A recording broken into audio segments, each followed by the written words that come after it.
राम राम मंडळी, आज मी तुमच्यासाठी घेऊन आलेली आहे भरली वांगी। त्यासाठी मी घेतलेले आहेत हे वांगे आणि त्याला असे उभे कट करून घेतलेले आहेत। लसूण, आलं आणि कोथिंबीर मी वाटून घेतलेली आहे या छोट्या खलबत्त्यामध्ये।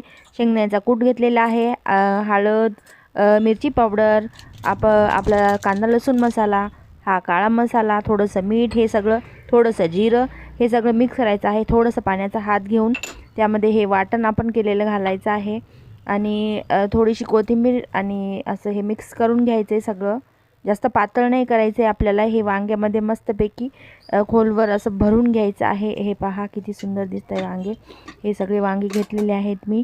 एका कढईमध्ये तेल टाकून घेऊया आपण आणि मग थोडेसे जिरे घेऊया, कांदा परतून घेऊया छानपैकी। आपल्याला सगळं मसाल्यामध्ये टाकलंय चटणी मीठ, त्यामुळे आता बाकी सगळं टाकण्याची गरज नाही। थोडासा तेजपत्ता, टोमॅटो, याच्यामध्ये आपण फक्त हळद आणि थोडंसं चवीपुरतं मीठ टाकून घेऊया। हे पहा, आणि हे आपण भरली वांगे यामध्ये टाकून घेऊया। हे पहा, मी छोट्या चमच्याने हलवते, मोठ्या पळीने नको हलवायला।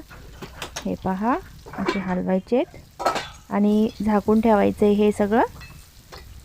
कढईला चिटकू नये म्हणून थोडंसं पाणी घालायचं यामध्ये परत एकदा। आणि अशा प्रकारे जर तुम्ही केलं तर लवकर शिजतील, पण एकदमच पाणी टाकलं तर नाही शिजणार वांगे। हे पहा, अगदी सुंदर घमघमाट सुटलेला आहे वांग्याचा। हे पहा, शिजलेलं आहे वांगं आपलं। आपण एका काचेच्या बाउलमध्ये टाकून घेऊया। ही वांगी माझ्या सासऱ्यांना अतिशय खूप आवडतात, ही अशी कर म्हणून ते मला सांगतात। हे पहा, व्हिडिओ आवडल्यास नक्की लाईक करा। Bye bye.